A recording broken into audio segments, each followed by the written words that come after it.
Hey everybody, this is Terry Plecknett of the Almost Sideways podcast. You're watching our YouTube channel, and this is a short clip from our podcast. Make sure you find full episodes of our podcast wherever you find your podcasts.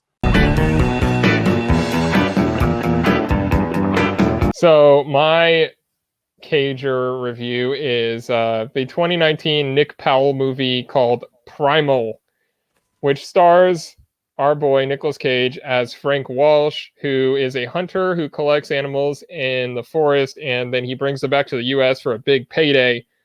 And so he finds and tranquilizes this like really rare white jaguar to bring back, but the ship that he's on is also transporting this notorious like political assassin going back to the U.S. for a trial. So obviously there's some Con Air vibes in here, just on a ship.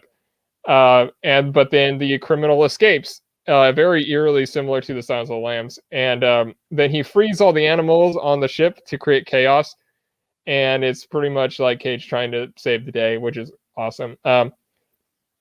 This director Powell is the director who directed Outcast, which is the worst Nicolas Cage movie that I've seen, but this is nowhere near as boring.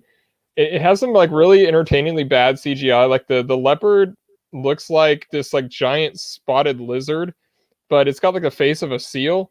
So I don't really know. Well, it was really weird to watch, but I mean, it was just like slithering around, but it was a jaguar, so it was really strange. Or yeah, I don't know.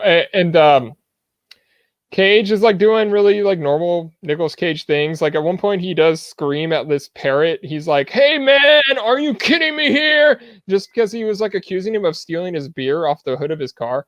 Like it was like totally a Nick Cage thing, that like a freak out that we need to see added to the Nicolas Cage listening to shit. Uh, it's got like a surprising amount of like views from the killer's point of view, which makes it seem like this like really like Metal Gear-ish like sneaking video game thing where he's like sniping out guards and messing with the control panels of the ship and stuff. And it does sort of look like this like giant abandoned warehouse on the ship, and there's like of course a Mexican standoff.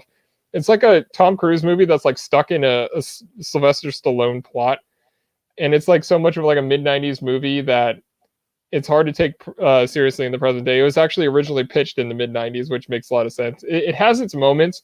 They're not just they're just not necessarily good moments, and so I'm giving it 2 stars regardless because I did have fun watching it. I now have 91 movies that are in the Cager, and this is number 65, which puts it between Rage and Valley Girl. So if you want a little perspective, that's where it goes. It has its moments, but they're not necessarily good moments. That belongs on a movie poster. This movie would be proud to have that on its poster. Describes this podcast. Yeah. Well played. Well played. Okay.